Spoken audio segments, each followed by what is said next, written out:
Good morning, everyone. I'm just going to give another minute for attendees to trickle into the webinar, and then we'll start.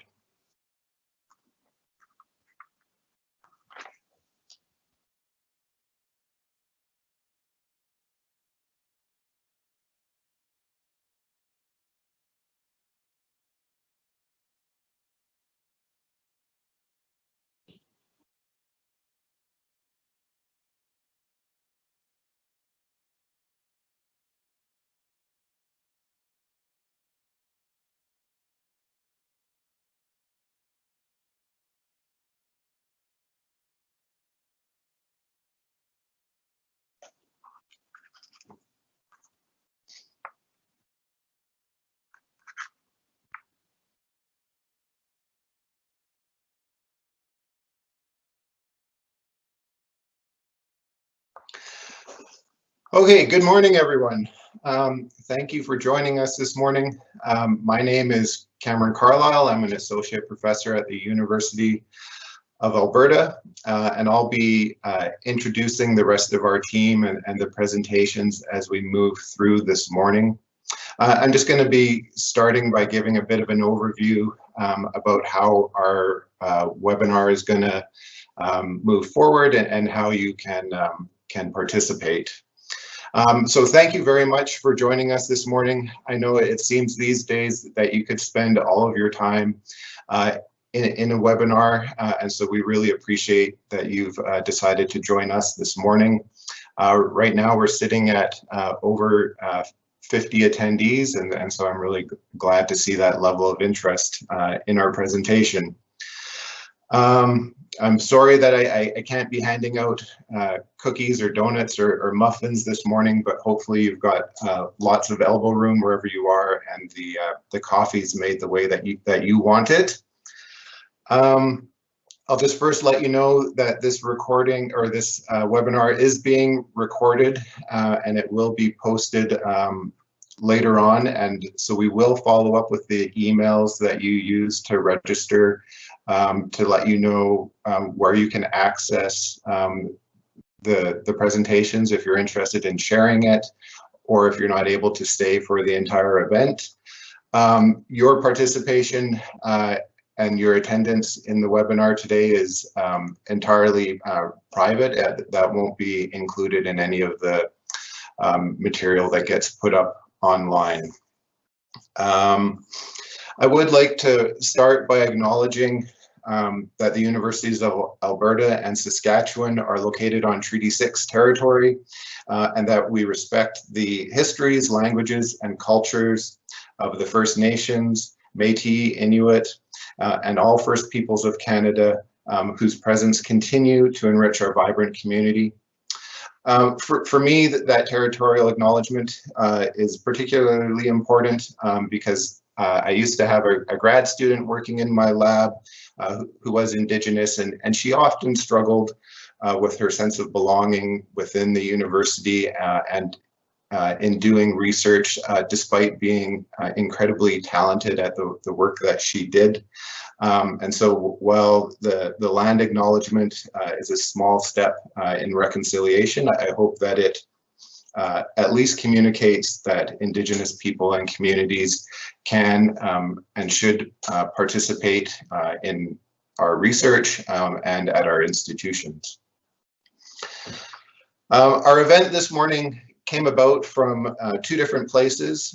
First, we've been working in southern Alberta and Saskatchewan since 2018, looking at the recovery of grasslands following the wildfires that happened in the region in 2017.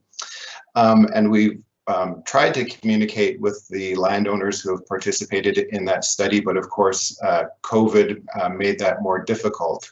And so we're using this as a venue, but we recognize that there might be a larger audience that was interested in that work as well.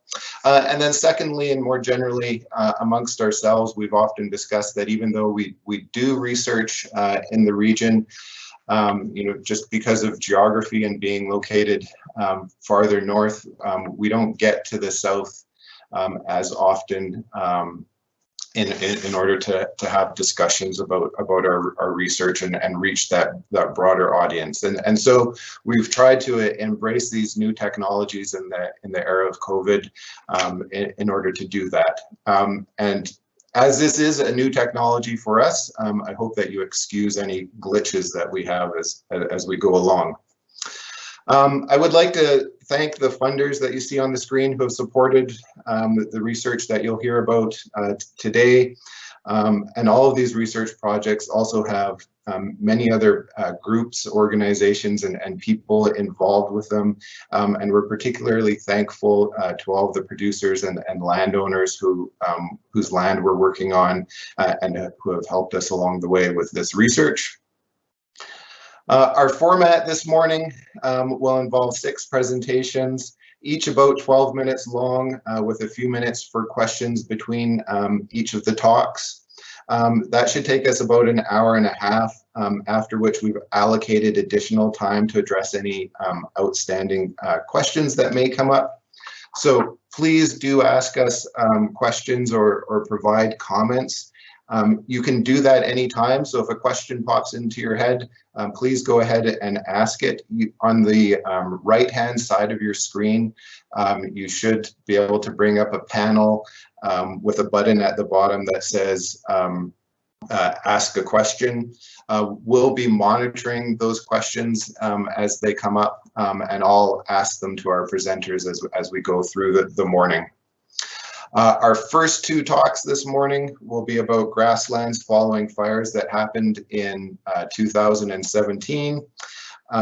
If you're one of the ranchers who's participating in that study and have questions about your involvement, please do go ahead and ask them in the Q&A, but we might just, if it's more personal in nature, we might just follow up later on after the event. And you can, of course, follow up with us anytime. And then we're going to have talks about cattle landscape use, carbon storage in grasslands, invasive plant management, and cattle production efficiencies in pasture. So we hope you find this all very informative. Our first speaker this morning, who's getting himself loaded up, is Brendan Bischoff. Brendan Bischoff, who recently defended his MSc thesis examining the effects of the 2017 wildfires on grasslands, and so he'll share the results of his thesis this morning.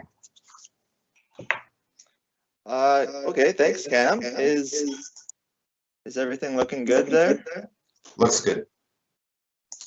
Okay, so this is an aerial image from Chat News. This is located just about 100 kilometers north of Medicine Hat. And this is one of the wildfires that I was researching for my master's. So what do we know about the impacts of fire on grassland vegetation? One thing we know is that it results in reduced moisture retention from the litter layer. And this can lead to a potentially long-term reduction in livestock forage during the summer. And we can see that from this image in South Dakota from 2016, that even the burned areas, even in the winter, are not capturing as much snow. So shortly after fire, year-round, burned areas are not capturing as much moisture. Some other potential impacts could include increased soil erosion, as well as a change in plant species composition. So litter is extremely important in grassland communities. In a study in the mixed grass prairie, litter was removed for 3 consecutive growing seasons, and productivity declined by 57%. So it's a significant reduction. And why does this happen? So that litter layer, it reflects sunlight. So when the litter layer is gone, the sunlight is hitting that black or brown soil, and this results in increased soil temperatures and increased evaporation in these areas. So that leaves less moisture available for plant growth. And as such, litter quantity is used as an indicator of rangeland health. So Post-fire precipitation is also very important. So this table is kind of detailing a few different studies that we're looking at wildfires, and I've got the locations and the habitats as well as precipitation following fire and the recovery time.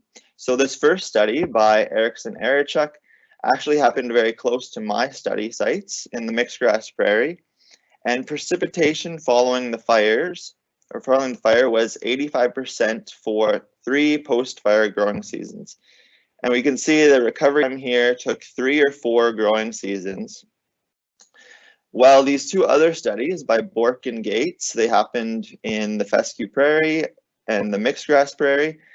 And shortly after the fire, or the growing season after the fire, precipitation was much above average at 146 and 171% respectively, and with average precipitation after that. And recovery time was much shorter, and the burned areas had recovered compared to non-burned by the second growing season. So here we can see that after a fire, if precipitation is below average or there's an extended drought, the recovery time is longer, while if there's above average precipitation, it may be shorter. So what's the typical post-fire management? It's to allow a period of rest, to allow plants to regrow and litter to accumulate. In Alberta, the recommended period of rest is 1 year, while on some public lands in the United States, 2 years are required. But we need to recognize that resting burned areas for extended periods of time might not be economically feasible for land managers, especially if all of their pastures have burned. So the research question that I will be discussing today is how long is required for post-fire recovery on ungrazed pastures. So I'm looking at forage quantity, litter, species composition, as well as the Alberta Rangeland Health Assessment. So some background information on these 2 fires that I did research for my master's project. They both started in Alberta on October 17th, 2017, before crossing over the provincial border into Saskatchewan. Conditions around the fire, it was a dry fall conditions, and wind speeds were gusting to about 120 kilometers an hour. Combined, these fires burned approximately 28,000 hectares, with at least 8,000 hectares of pasture land affected. Unfortunately, 1 volunteer firefighter passed away, and approximately 780 animals were killed. There is also the immediate loss of livestock forage and loss of infrastructure. Miles and miles of barbed wire fences need to be replaced. So the methods for this experiment, where I was monitoring ungrazed native pastures to assess vegetative recovery, this was done at 25 ungrazed native sites, and I used barbed wire fences or range gauges to exclude cattle grazing. We clipped by hand down to 2 centimeters in July 2018, 2019, and 2020, separated grass forbs and shrubs, and hand-raked litter. There was a permanent plant identification transects at each site, as well as I did the Alberta Rangeland Health Assessment at each site. So for a little bit of context before I get into my results, precipitation in 2018 and 2019 was average, while in 2020 it was above average at 154% of the historical average. So this is just growing season precipitation from April to July. And these data are from the Government of Alberta weather stations that are, I picked the 3 closest to my study sites. So firstly, I found that burn total plant production is still lower than non-burn by the 3rd post-fire growing season. So on our left here, I've got total biomass, grass biomass, and forb. Total is the addition of grass and forb, and then the different years, 2018 to 2020, and comparing burned and non-burned. So we can see 2020, the 3rd post-fire growing season, that burned is still significantly lower than non-burned, and that's denoted by these different letters. However, grass biomass did not differ, although grass biomass in burned areas was lower by the 3rd post-fire growing season than non-burned. While forb biomass, it did not differ between burned and non-burned, between the years or between the years at all. So further, litter mass was 65% lower in burned areas after 3 post-fire growing seasons. So we can see that in 2018, the burned area had essentially no litter. And then by 2020, there was a decent amount of recovery, but it was still 65% lower in the burned areas compared to the non-burned. And this is important because I found that total biomass was positively affected by litter mass in both burned and non-burned subplots. So here what I've done is I've plotted total biomass as a function of litter mass, and we can see these positive regression lines for both burned and non-burned. And then at a certain point, in the non-burned, we can see that the increased litter doesn't actually benefit total biomass anymore, and it kind of levels off here. Further, I found that pre-burned range health scores have a positive relationship with total biomass. So essentially what I did here is I assumed that the non-burned and the burned areas would have had the same range health before the fire. So I used non-burned range health scores as an indicator for pre-burned range health score. So this is interesting because I plotted total biomass versus pre-burned range score. This is interesting because it might indicate that if we manage pastures for a higher range health score, that they might be resilient, more resilient to fires or wildfires, and they might recover faster. I also found a difference between burned and non-burned plant communities in 2020. However, I didn't find one in 2018 or 2019. So this is an ordination of the plant community, and these circles are depicting the different plant communities. The circle on the left is the non-burned plant community, while the circle on the right is the burned. And I found that ran an indicator species analysis, but it didn't come up with anything. So here I've plotted the 4 most common species, and they're all relatively close to the middle here. So the most dominant species in the plant community are not being heavily impacted. I also have these 3 different explanatory environmental variables. I've got litter and bare ground. They're going directionally opposite.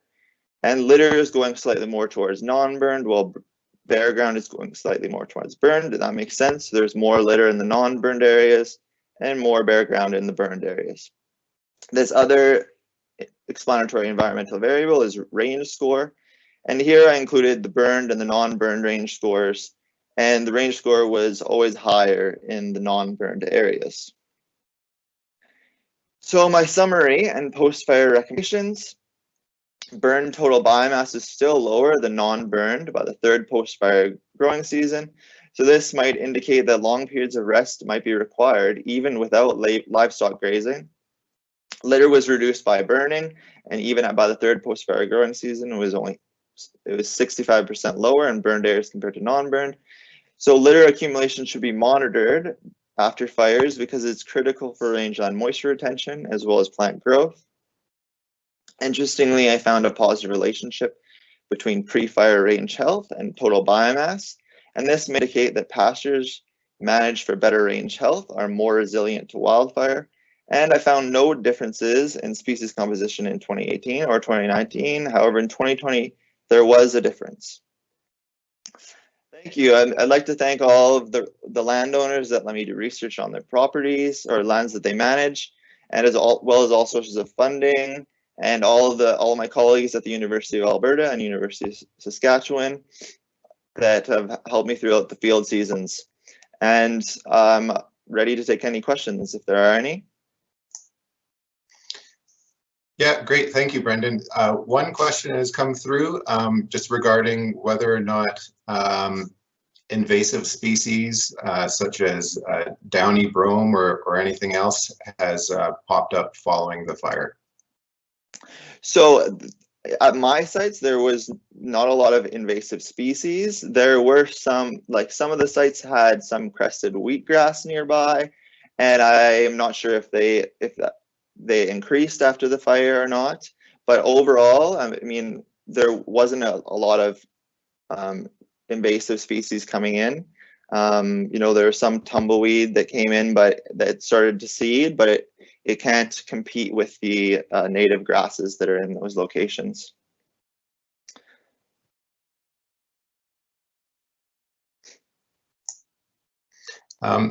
Just maybe we had one other question that came through in the comments beforehand, asking about whether or not we were going to recommend stocking rates and re-entry dates on pastures following the fire.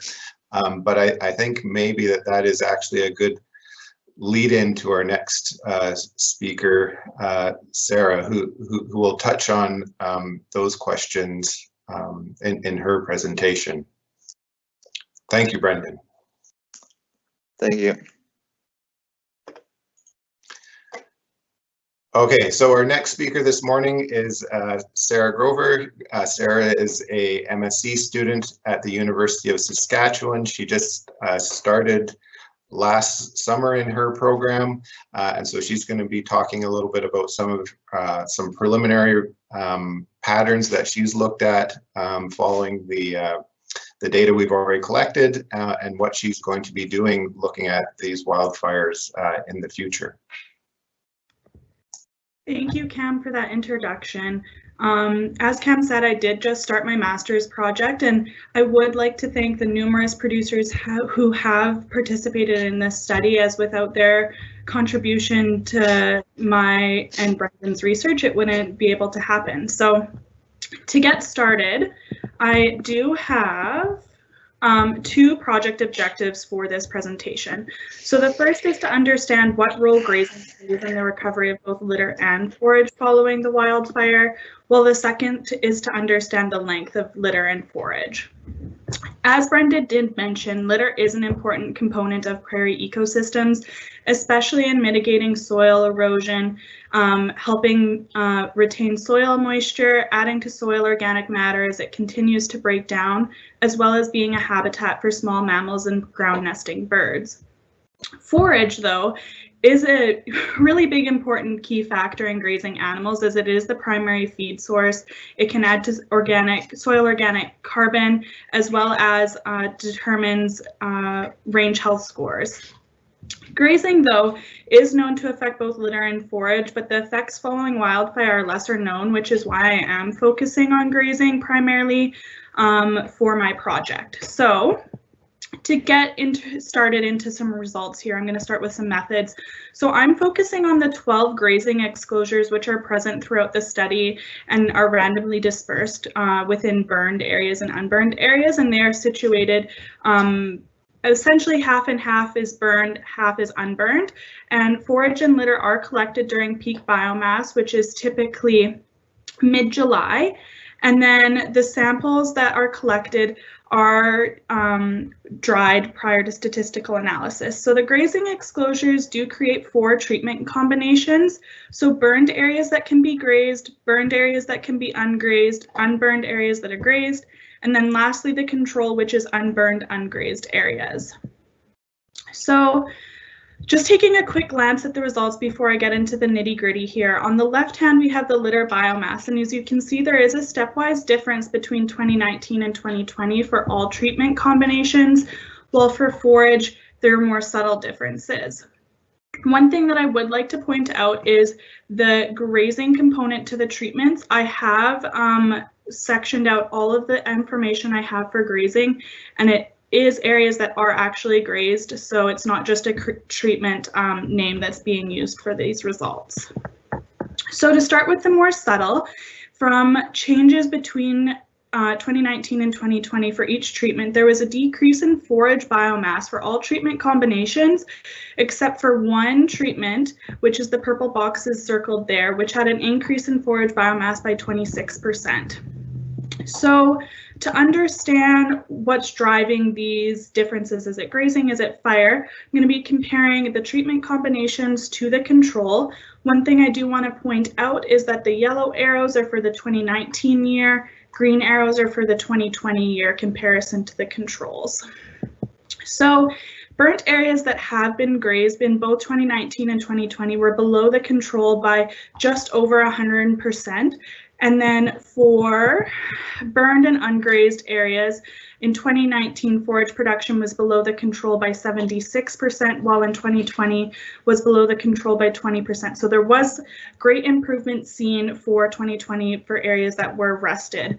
And then for unburnt areas that have been grazed since the fire, they're similar again, with 2019 being 37% below and 2020 being 28% below the control for forage biomass. Litter, on the other hand, is very opposite, as you can see here. There was increases in all treatment combinations for litter, except for one treatment combination, which I'll touch on here in a moment, where they're for unburned and grazed areas, which had a 45% decrease in litter biomass. So for burned areas that have been grazed, in 2019, litter biomass was 816% below that of the control, but in 2020, it was only 453%, so 300 and some percent improvement being seen there. And then for burnt areas that have been left ungrazed in 2019, there was 744% below the control for litter biomass compared to 2020, where litter was only 132% below the control.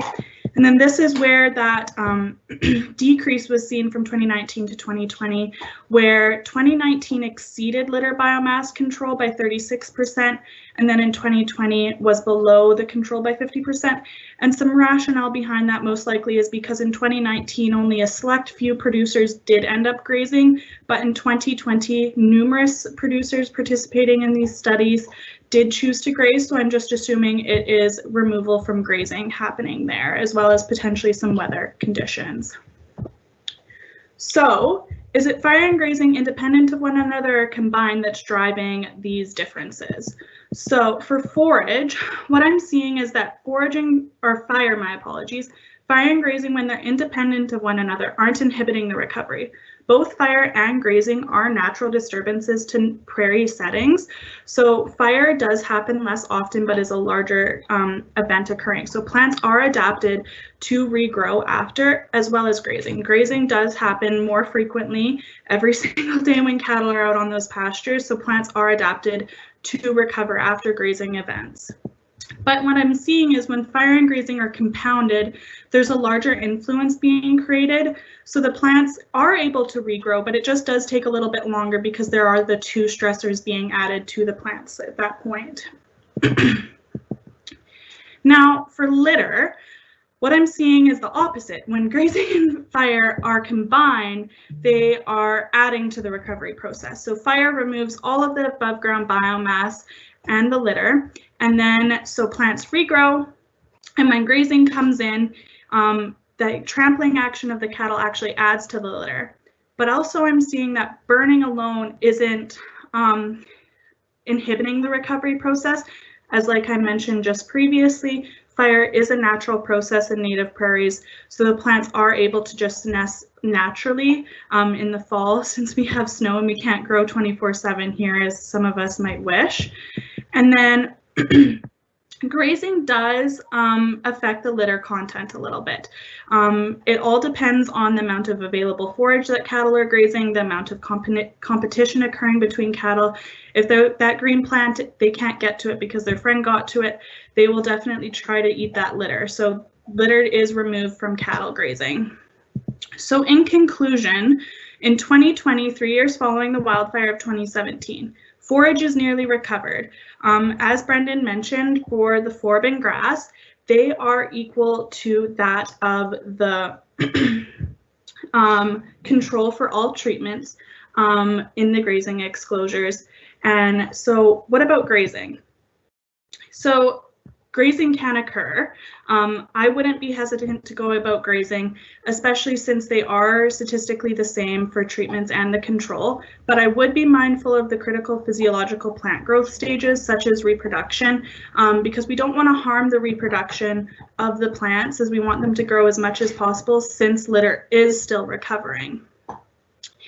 Litter is being added to just because of the hoof action of cattle grazing, plant material falling from their mouths as they're grazing, falling to the ground, and it just adding that up. So grazing doesn't harm the recovery process of the litter. It may actually help. So do be mindful though that to not overgraze, as you do want to make sure that your litter is still there, as it helps retain moisture, which once again helps your plants grow. So there's that.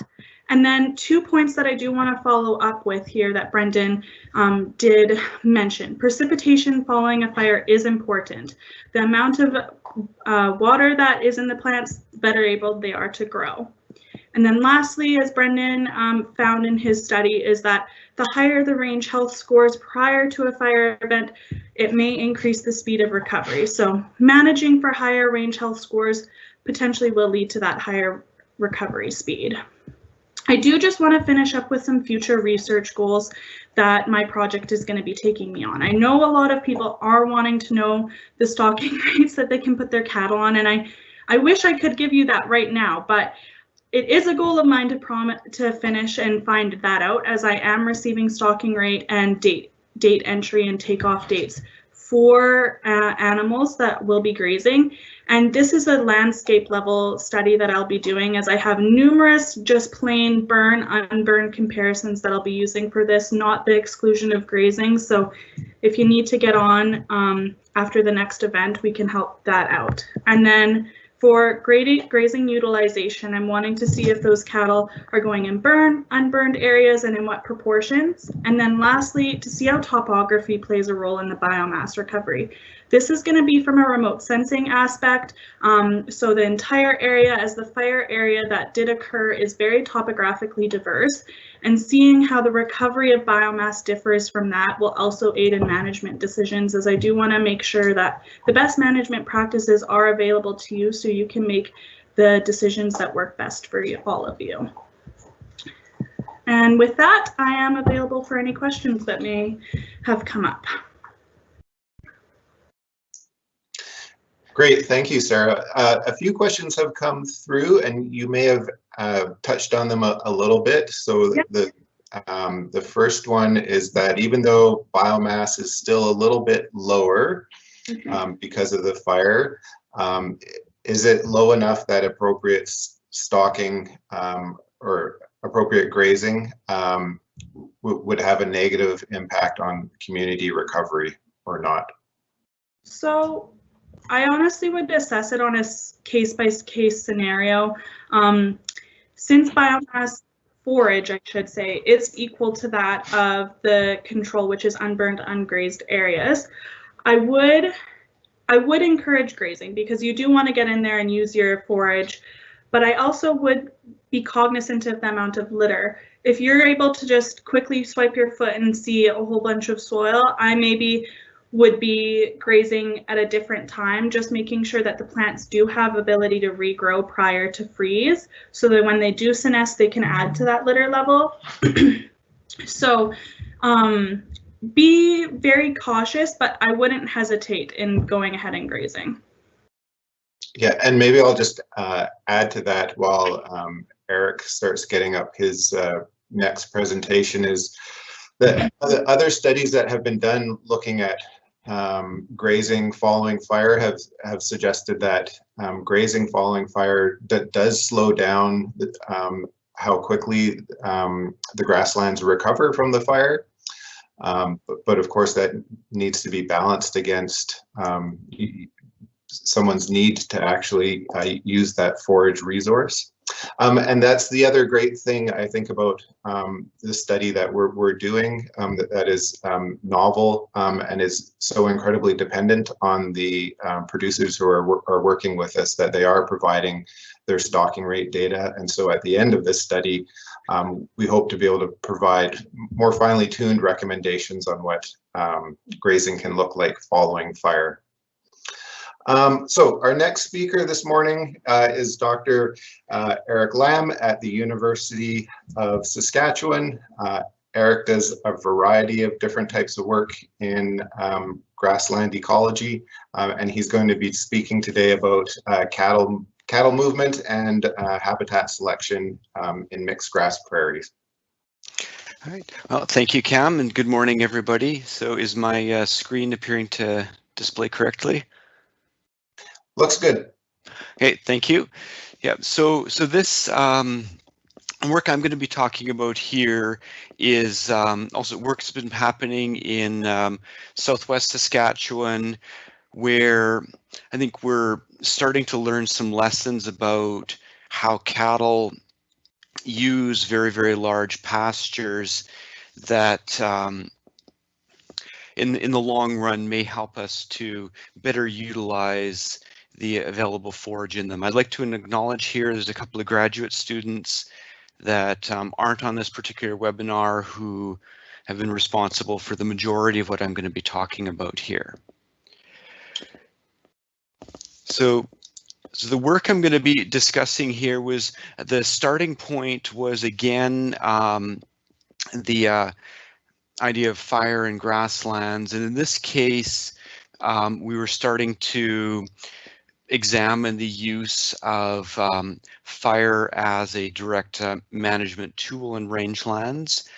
The underlying idea here is often known as Pericarbivory. So it's the idea that when fires do occur on a landscape, they are changing the plant community, and sometimes they're changing the plant community in ways that make it attractive to grazing animals. Now, obviously, when we're talking about very extensive wildfires, like Brendan and Sarah were discussing, the idea of how a group of cattle might select habitat is sort of moot when we're talking about an entire pasture that's burned. But we can also consider relatively small fires on larger pastures. And this work has been done in the Old Man and His Back ranch in the far southwest Saskatchewan, where we had the opportunity to in very, very large pastures. So the whole area is about 13,000 acres, and we're dealing with pastures that are up to 2,000 acres in size. So the ability to put small fires within these large pastures and then start asking how does the interplay between the animals and the landscape work. There's a lot of theory on this that comes out of the US, where fire has been more commonly used, and there's an interplay where as fires occur, the landscape tends to become attractive to grazing animals. They'll often increase their habitat selection on the burned areas, which over time will lead to habitat heterogeneity. And ultimately, if the animals are avoiding certain areas for a while, it'll later on increase the probability of fire again. So this was the starting point of things. We did a number of prescribed fires, and you can see how rapid the regrowth is when there is a large litter buildup. The top picture is immediately post a spring fire, and the bottom picture is less than 2 weeks later, where you can see that grasses, particularly species like western wheatgrass, are very, very rapidly coming up.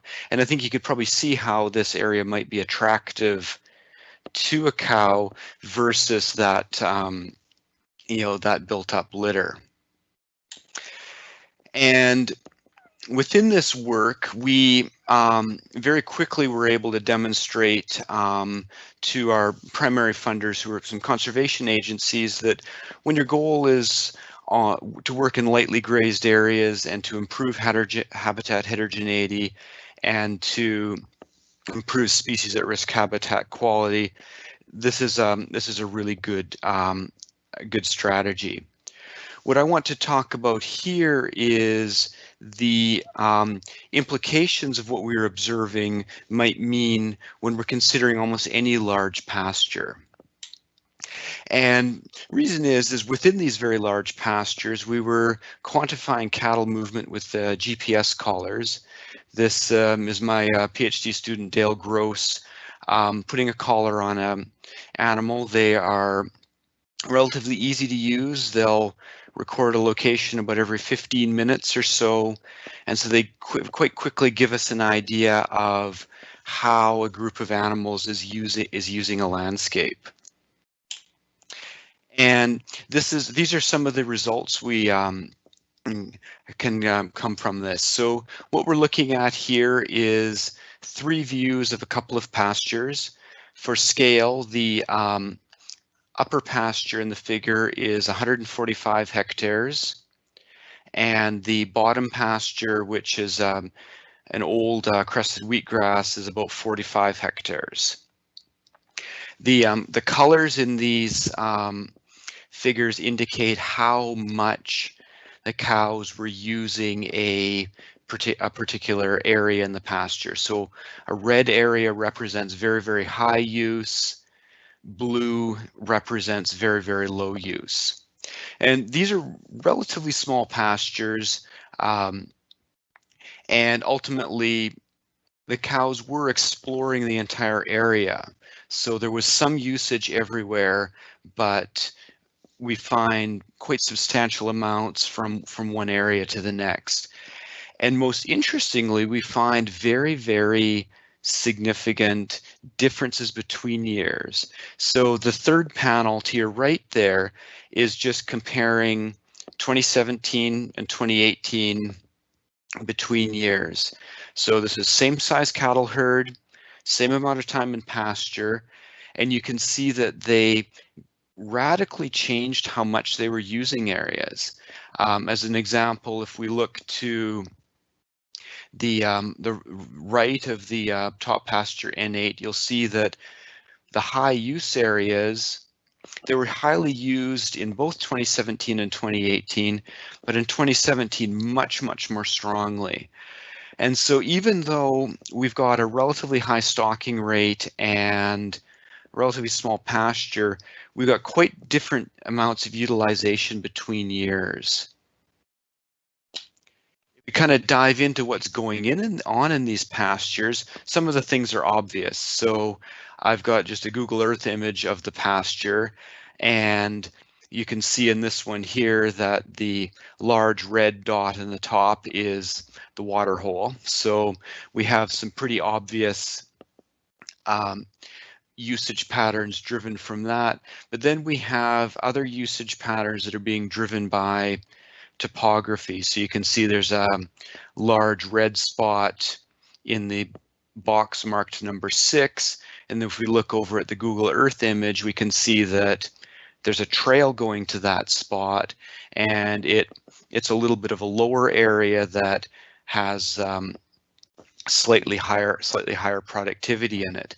So we can start to understand how the cattle are using the pasture and how that relates to the topography.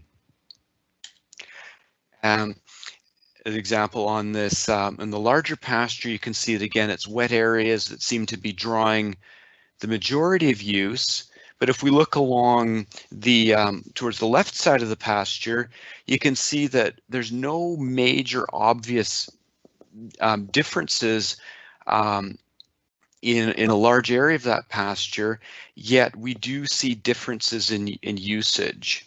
And what we're very interested in, we've got ongoing work on, is just trying to understand why some of these spots are being selected more than others.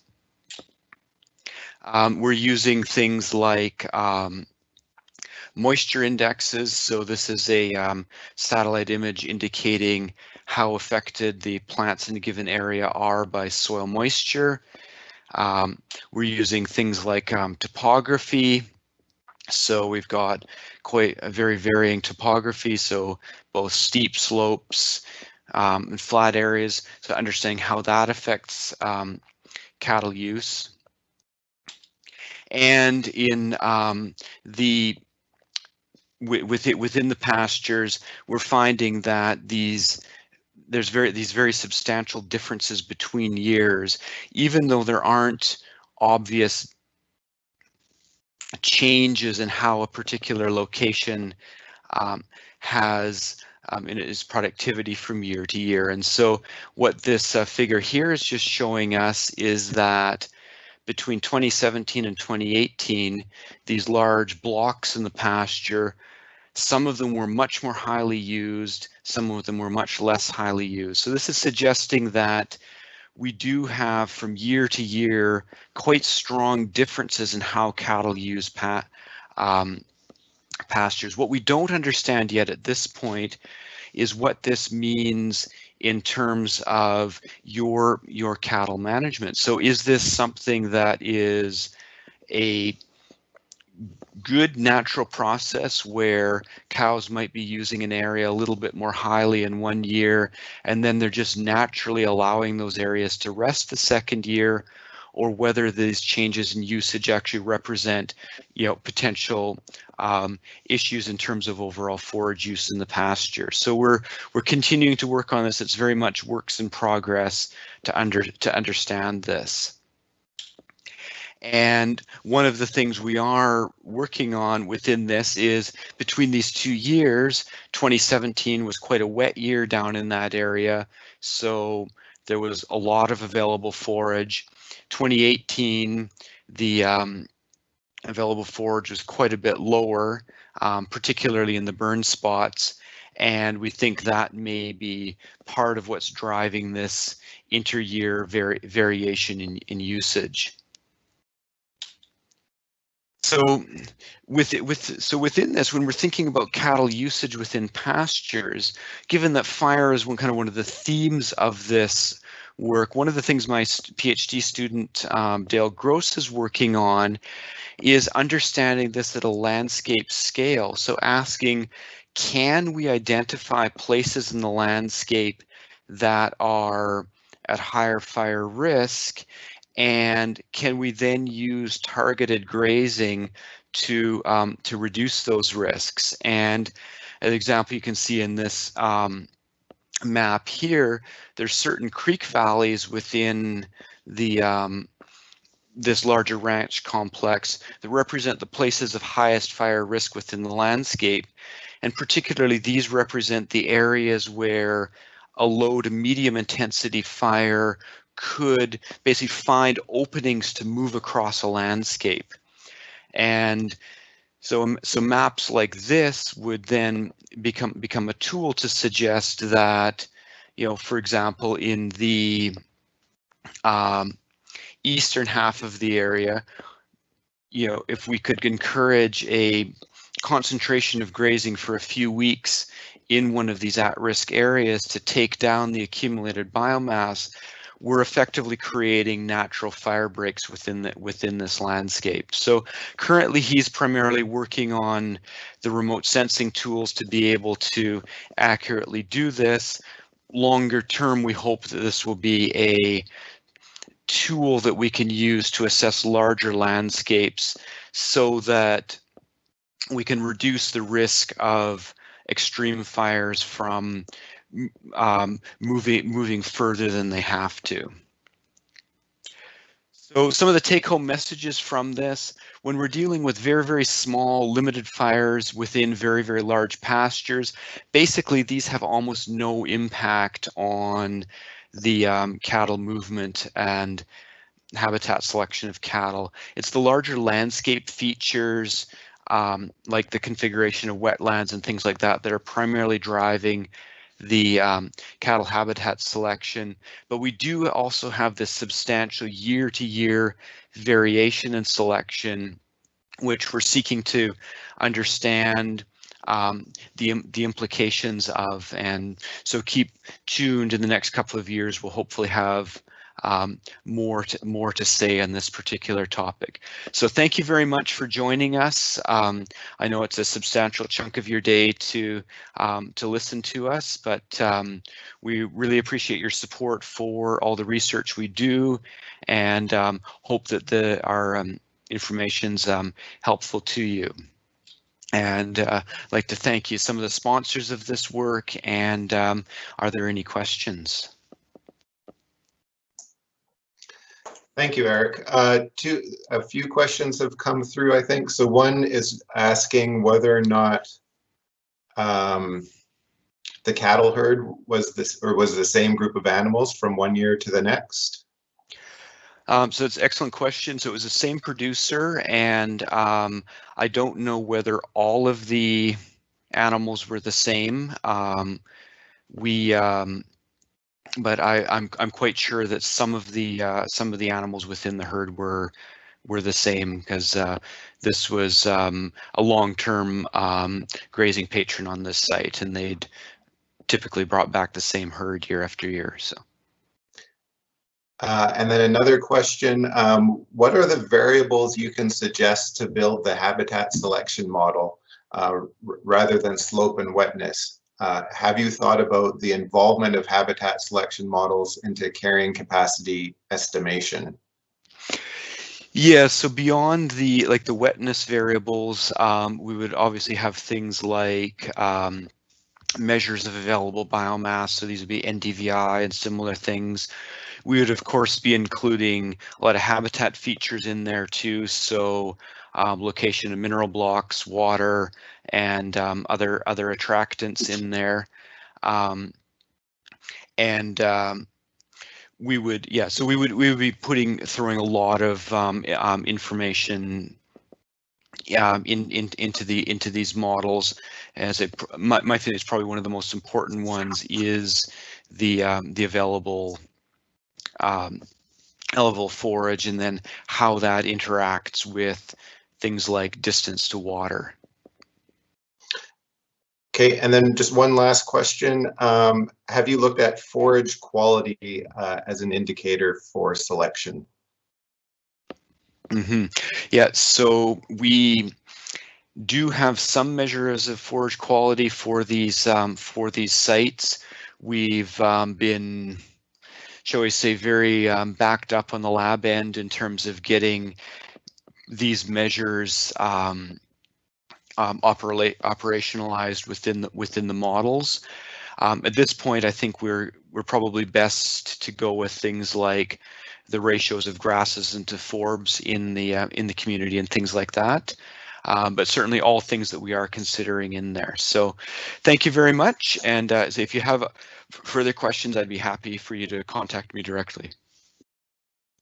Great, thank you, Eric. And just, there are quite a few questions coming in, and we will try to circle back to them at the end once all of our presentations are done.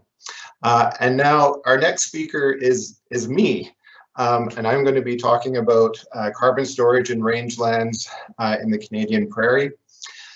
We've been looking at carbon for almost the last 10 years, and so what I hope to do here is summarize a number of different studies that we've done during that time, looking at the role of grazing in carbon storage.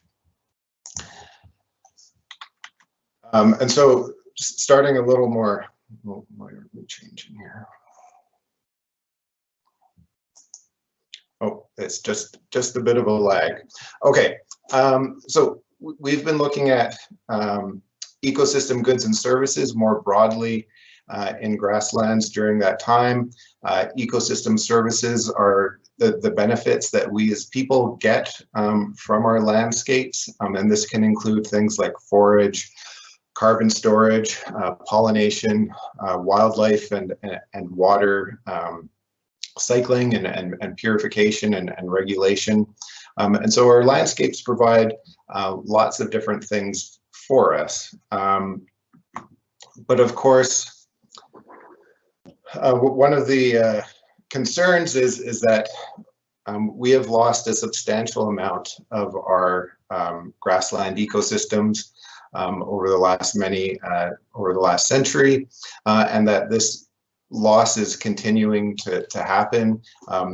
There's some stats here on a number of different estimates that in the Great Plains, so including the US and Canada, our grasslands are continuing to be lost at a rate of about 2%. Here in Alberta, the Alberta Biodiversity Monitoring Institute has estimated the loss of grasslands at about 1.8%, but over a 14-year period, so maybe a bit slower than other parts of North America. And then looking at the Canadian census data from 2016, they reported 40,000 fewer acres of natural area being used for grazing of livestock. So we are continuing to see a loss of our grasslands. And along with that loss, we're going to be losing those ecosystem goods and services. And so then the question is, why are we interested in rangeland carbon in particular? And so there's a variety of reasons. So the figure I have here is the infamous hockey stick graph showing the effects of increased atmospheric carbon on global temperature patterns. And so we can see that, since the Industrial Revolution, we've had an increased rate of change in our climate. And along with that, we have an increased risk of drought in our rangelands, which will have a direct effect on productivity. And so if we start managing for increased levels of carbon in our grasslands, that can help to offset those climate change processes. Managing for soil carbon on its own has production benefits. It can increase water holding capacity and improve nutrient cycling, leading to higher forage production. From an industry perspective, there is public concern over greenhouse gas emissions created by the livestock industry. And so managing and demonstrating reductions in atmospheric greenhouse gases is a positive for the industry. And then there are now emerging opportunities for carbon offset payments. And so there's a variety of different schemes coming forward. Most of these are in their infancy or trial stages, but where it is possible to receive payment for storing carbon. Okay, so we've tried to tackle these questions in sort of three different sets of questions. And the first one is just looking at how does land use affect carbon stocks? And so this is just a random grab from a Google map image. In the center here, we have a piece of land that looks to be still intact, previously uncultivated grassland being used for grazing. If I zoomed in on this image, we could actually see cattle in the pasture at the time when I looked at it on Google. How does that compare to other adjacent land uses, such as this parcel down here, which has been cultivated, and then this other parcel over here, which is maybe a tame pasture. So we looked at a number of locations throughout Alberta and made those types of comparisons. The first one here is just looking at a regional level in the prairie regions and in the parklands. Just demonstrating that the total carbon pool is higher in our grassland sites than in our cropland sites. Nothing really this is data that we collected. It's not anything overly new. Many other studies have observed this same pattern as well in other parts of the world, that cultivation leads to a reduction in the amount of carbon. We also included tame pastures in some of our comparisons as well. This result was actually maybe a little bit surprising, although this hasn't been published yet. But even we observed that the tame pastures that we looked at had a reduction in their total amount of carbon as well, being more or less equivalent to what was in the cultivated lands. And so again, the native grasslands are holding much more carbon. So from this, we see that indeed in our part of the world, that this change of land use leads to a reduction in the amount of carbon that's stored on the landscape. And so then our next question moving forward was, we addressed in a project that we call the benchmarking project. And so here we're looking at just how does the presence of cattle affect carbon on the landscape. Here we partnered with Alberta Environment and Parks and took advantage of their rangeland reference areas. And we looked at 107 locations across the province, and we compared the inside of those rangeland reference areas, which are not grazed, to areas outside that are grazed. And what we found here is that this is the concentration of carbon in the soils. In both shallow and deeper soils, we see an increase in the amount of carbon in areas that are grazed. And this is averaged across all of those 107 locations that we studied. So a very significant effect in shallower soils, a smaller effect in deeper soils. So the presence of grazing on those public lands did increase the amount of carbon in the soil. And so then we started to dig into a little bit about why those changes might be happening. So we know that grazing causes a shift in plant communities, so the species of plants that are out there on the landscape. And so when we have grazing on a landscape, we see a change in the types of species. And just as an example, we often see that the abundance of Kentucky bluegrass increases when we have grazing. And so we've looked at that species in particular. And here's just here's a broader pattern of that. First, we looked at the relationship between the amount of carbon and the proportion of the plant community that is introduced species. We saw that the presence of grazing increased the abundance of introduced plant species. And here we can also see that as the proportion of the community that is introduced species increases, we see an increase in the amount of carbon. So there is a positive relationship between the abundance of non-native species and the amount of carbon in the soil. And so why might that be happening? We tried to take a little bit more of a mechanistic look to understand that. And we looked particularly at Poa pratensis, along with some native plant species.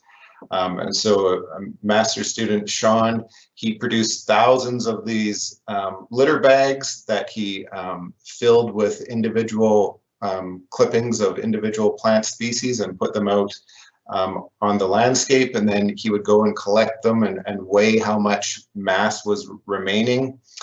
And so that's our response here. And so that mass remaining is an indication of how quickly that plant material is breaking down in the environment over time.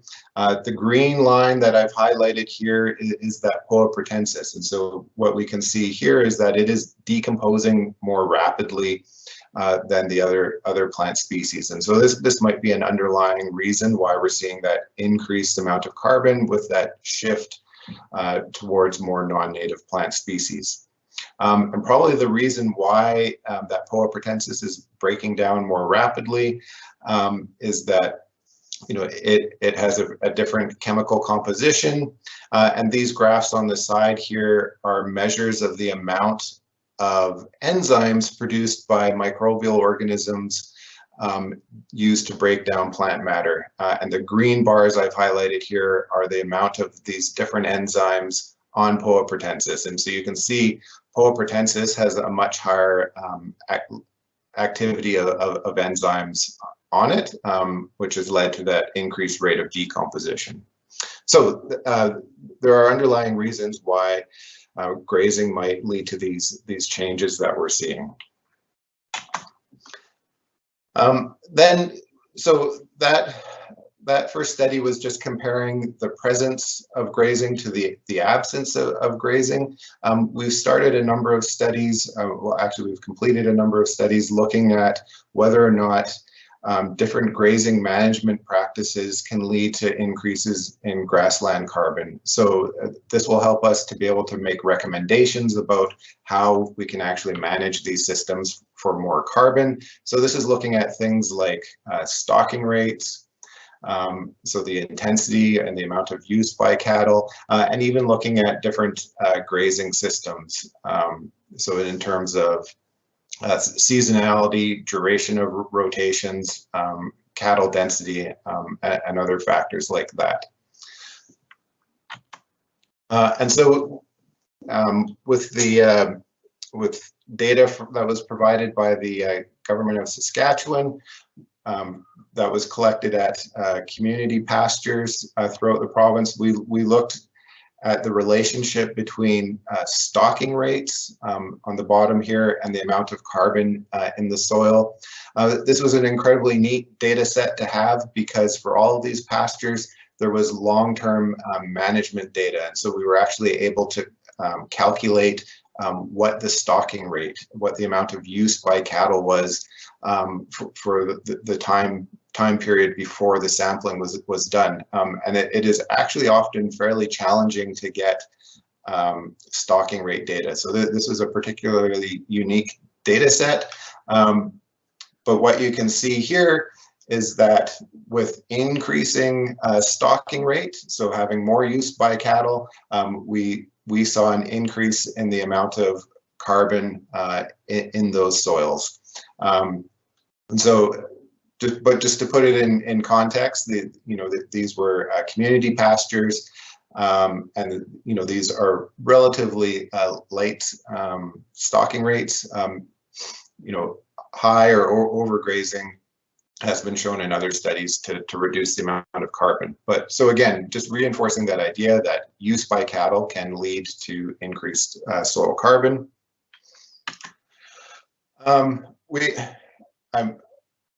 The next study here, we looked at adaptive multi-paddock grazing. And so this is a particular style of grazing system where animals are in pastures at very high densities for short periods of time with fast rotations from one pasture to the next. And then the pastures are allowed to have long rest periods. I'm condensing 5 years of work by about 20 scientists into a single slide. This project is just wrapping up, and we actually had a webinar on this project in two events over the last few days earlier this week, which should be available online at some point. And so if you're interested in that, I'll try and share the link to that if you get in touch with me. So I'm skimming over a lot of details here, but here are some of our preliminary results. We saw that the adaptive multi-paddock grazing has higher water infiltration rates, so that's important for supporting production, and indeed the AMP systems tended to have greater plant biomass when compared to adjacent non-AMP systems. We found relationships between stocking rate and rest period for increases in the amount of soil organic carbon. There is also an increased rate of carbon flux, so the amount of CO2 coming out of those soils. And we see a variety of differences in the soils with the microbial community. And so this work is wrapping up, but we're seeing possibly some potential for changes in grazing management systems to lead to increases in soil carbon. And then just to wrap up and summarize, we've found that our native grasslands are holding more carbon than other land uses, especially cultivated lands. We've seen that moderate grazing, such as what takes place on public lands, tends to increase the amount of carbon compared to no grazing, and that even increasing stocking rates can have a positive effect on carbon storage. And then again, our effects of different grazing systems are forthcoming, but there looks like there is possibly some potential there. I just want to acknowledge that there is a whole host of other people that have been involved in this work, especially Edward Bork, who's going to be speaking later this afternoon on a different topic, and then lots and lots of other people. And I'd also just like to acknowledge all the various funders for this work. Thank you.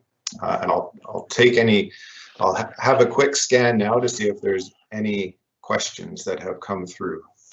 Yeah, I can read the questions out to you, Cam. Sure. The first one is, are you able to see a change in carbon stocks and differentiate between a change in climate, i.e. rainfall, or management? Yes, so that's a good question, because our expectation is that the effects of grazing might not be the same in all locations, because the plant communities and the environment is different, and most of the studies that we have done have covered a considerable climate gradient, ranging from parts of the Canadian prairie that are very dry to relatively mesic, and so we have seen some differences there. And Edward can correct me if I'm getting this wrong, but we tend to see larger effects for the positive effect of grazing in the wetter parts of the province. But like I showed with the benchmarking study, that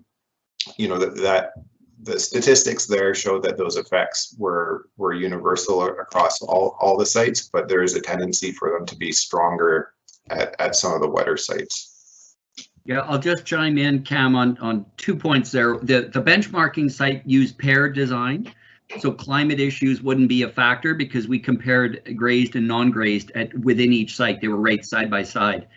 The last study that Cam talked, or the second last one in Saskatchewan, we did have that concern that obviously because the pastures were large and they followed a potential climatic gradient, even though they were all in the dry mixed grass prairie.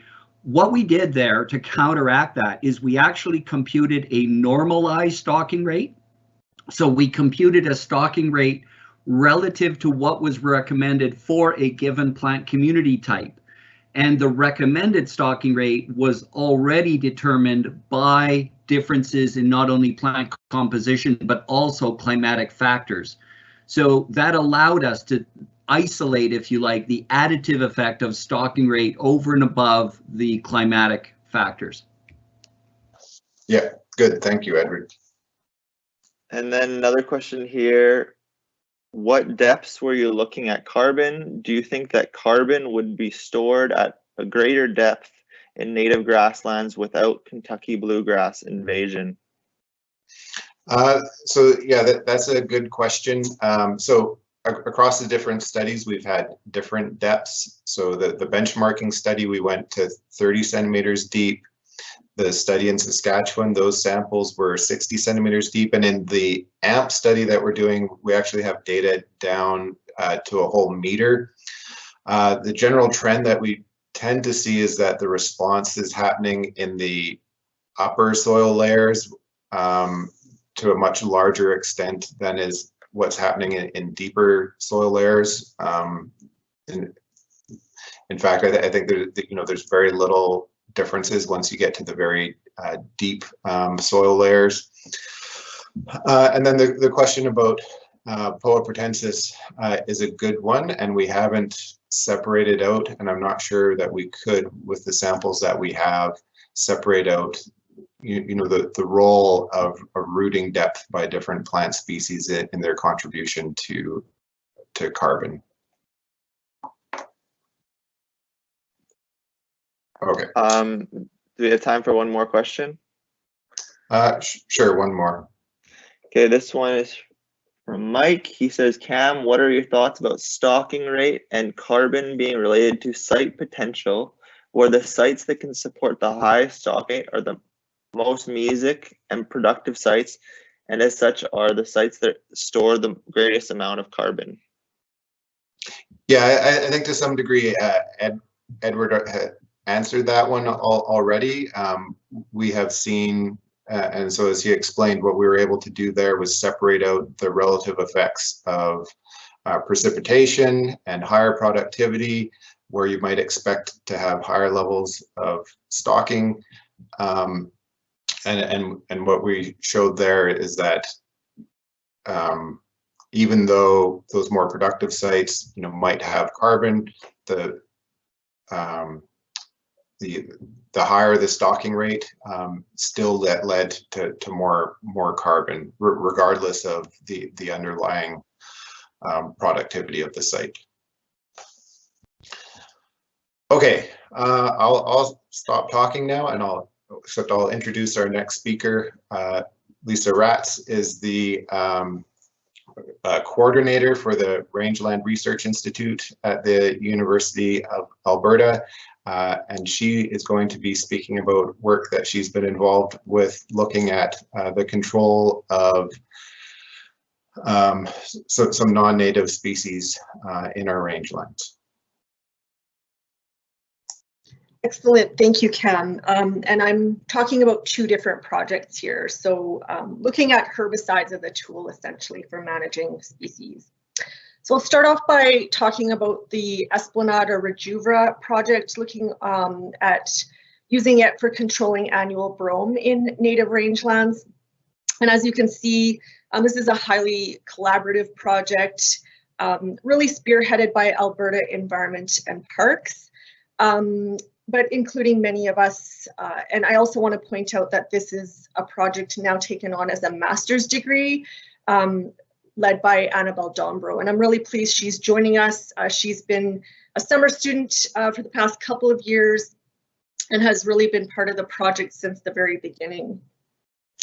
So for those of you, many of you are already aware of the issue happening with cheatgrass in the US. It's been many decades of invasion of these annual species, replacing native perennial grasslands and really displacing usable forage for cattle, and affecting a whole bunch of environmental goods and services as a result, including changing fire cycles in sagebrush steppe regions, and a whole host of other effects, degrading habitat for wildlife. And really, a lot of that region, over 60 million acres in the US, is really largely concentrated in the Great Basin region of the western US states, but also moving eastward onto the Great Plains. And this is a map generated by Alberta Environment and Parks in 2018, where they were just showing instances of where downy brome indicated in the red, as well as Japanese brome, were being reported. So it's not really a reflection of the area necessarily as where it was being seen. So really moving northward from the border, the Montana border, moving northward. So of great concern, especially within our range regions. And so there's really, for us, a couple of brome species. They behave very similar to each other. And they both are annuals, reproducing exclusively by seed. They're very shallow rooted species, really capitalizing on that surface layer of surface soil moisture. And they both behave in our part of the world mostly as winter annuals, which just means the seeds require a really hot period over the summer to release them from dormancy. And then they will germinate with a bit of moisture in the fall or in the late summer, spend the winter as a seedling under the snow, and then they are up very, very early before everything else in the early spring, capitalizing on that soil moisture from snowmelt very early on in the season. And in that way, they're very competitive, especially with some of our perennial grasses, which are still dormant kind of early in the season. So they compete for soil and nutrients and get a huge head start in the spring. They are both grazable. Cattle will graze them, but the season of grazing is relatively short, just because they'll senesce by midsummer, and the duration is short, but also the season is unpredictable, just because their life cycle really depends on available moisture. And they do produce a ton of seed, and the seeds can stay in the soil for as much as 5 years, but typically 2 to 3 years. So there's some research really coming out of mostly Colorado State University in the US, evaluating a new herbicide called Indaziflam. In 2020 of June, Bayer did receive approval for a product that they are calling Rejuvra. This is a registered name for what was formerly being called Esplanade, still the same product, but it is now registered for use in native rangeland in grazed lands. So they have passed all the Environmental Protection Agency milestones for receiving grazing, allowing for grazing. It is not registered in Canada, which is part of why we were investigating this project. So it is a pre-emergent herbicide. It has no foliar activity whatsoever. So it acts on the newly forming roots of a germinating seedling. So in the left picture, I don't know how well you can see this, but this is a healthy root with a healthy root tip. And this on the right is the herbicide affected root. So essentially what happens is it affects cell division on that new root and inhibits cell division, so the seedling can't actually establish into the soil. It affects both annual grass seeds as well as broadleaf seeds, and has some residual activity for up to 3 years, which is key for, especially for these large seed banks of downy brome, Japanese brome. But a good amount of coverage in terms of water volume is required, especially if there's a heavy litter layer. And some soil moisture is required in order to activate the herbicide. As a huge caution, this is not a product for use in cropped or seeded pasture. If you have crop seeds within that herbicide layer, they will also be affected. So we established a couple of trials in 2019 in southern Alberta, one at Painthorn Grazing Reserve and the other at Aden. Looking at 2 different timings of herbicide application, fall or spring, and 4 rates, or 3 rates, I should say, based on that recommended rate of 5 ounces per acre registered in the US. So we went with a half, full, and double rate. We did evaluate our brome plant stands prior to application, and we're looking at anywhere from 250 to over 1,100 plants per square meter at our sites. And I should mention that ours are mostly Japanese brome. There is some downy brome in there, but for our 2 sites, it's mostly Japanese brome. So we're looking at brome density, cover, taking biomass assessments, as well as assessing the native plant population. So we're doing cover assessments on our native grasses, forbs as well, and looking at biomass. And we'll be sampling into 2022. So just some initial results from our first year following application.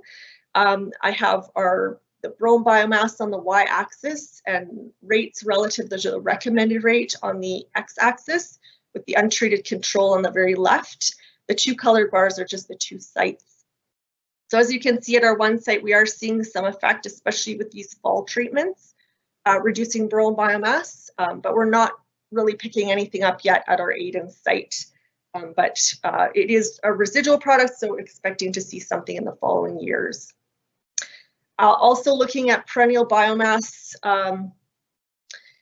as well, and just wanted to highlight that we're not seeing any significant differences, either reductions in biomass, but also not seeing any major increases in biomass as yet.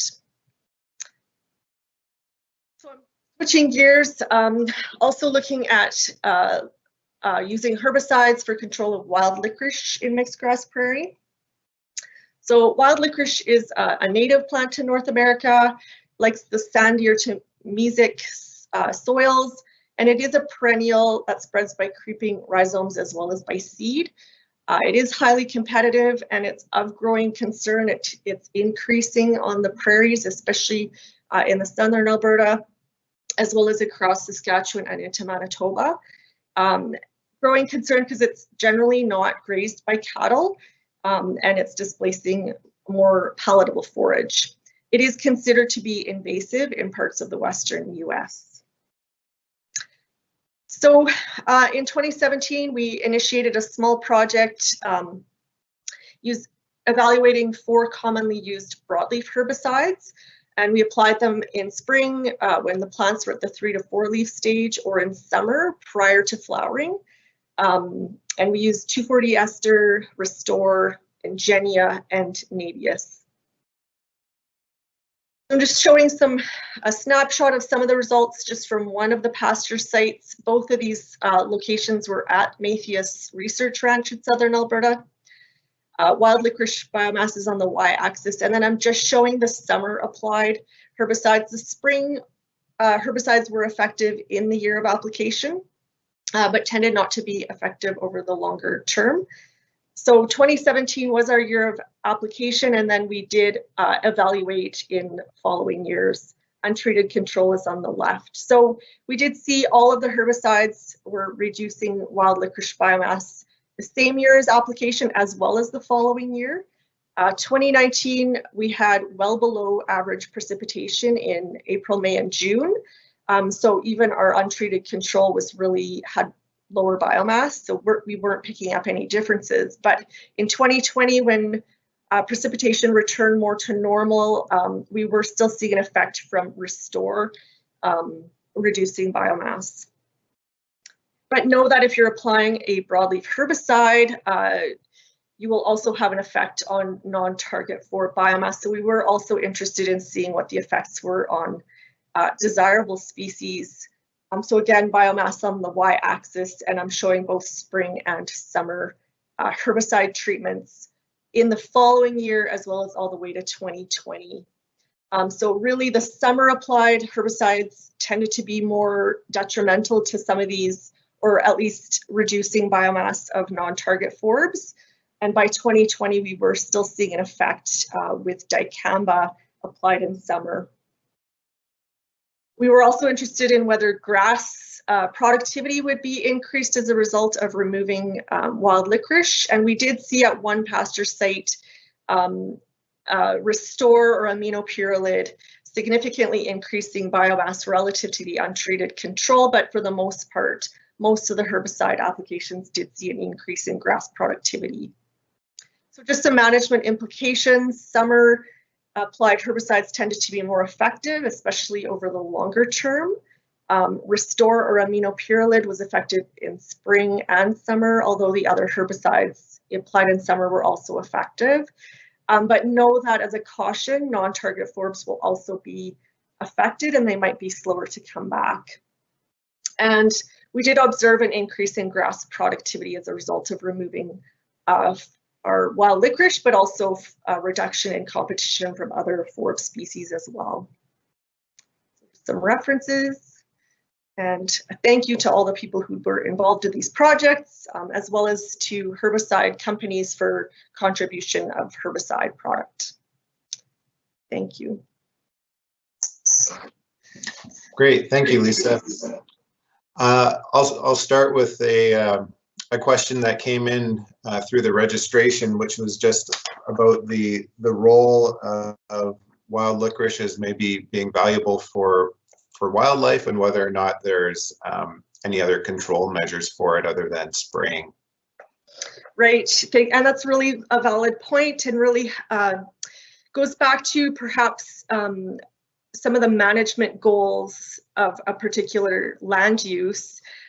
We are seeing the trial really was initiated out of some observation, not only by our landowner, but our land manager at the time, observing wild licorice increasing on our property, but also hearing those same stories across prairie provinces where cattle were grazing, where it's tending to increase over decades, actually. So we are, you know, herbicides is one tool. It's because wild licorice is a perennial with an extensive root system, a systemic herbicide can be useful at really keeping it back. We do have another twin project, I suppose, to the herbicide one, looking at simulated grazing, which we haven't presented today. but you know, a lighter grazing actually increases some of these perennial plants. So I hope that answers that question a little bit. Yeah, good. Thank you, Lisa. And then we'll move to our next speaker now. Dr. Edward Bork is the Mathias Chair and Director of the Rangeland Research Institute at the University of Alberta. And today he'll be speaking about cow-calf performance in the mixed grass. Great, thanks, Cam. You can see my screen okay? Yeah, looks good. Okay. So good morning, everyone. So I'll be talking a little bit about a study that was conducted between 2014 and 2016. And so there's a number of folks that were involved in this. The two people that I really want to highlight are Nikki Lansink and Carly Moore. They were the two master's students that worked really, really hard on this to collect the data set that I'm going to be reporting on today. So those are the two individuals that really deserve the credit that made this whole study possible.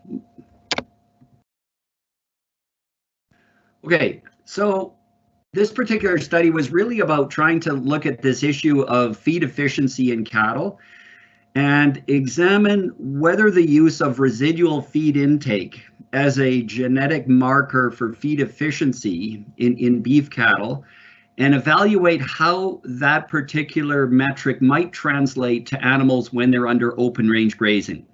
And so in order to kind of set the background for that, we need to understand what residual feed intake is. So residual feed intake is calculated as a difference between what an animal actually eats and what they're expected to eat in order to attain a certain standard level of production.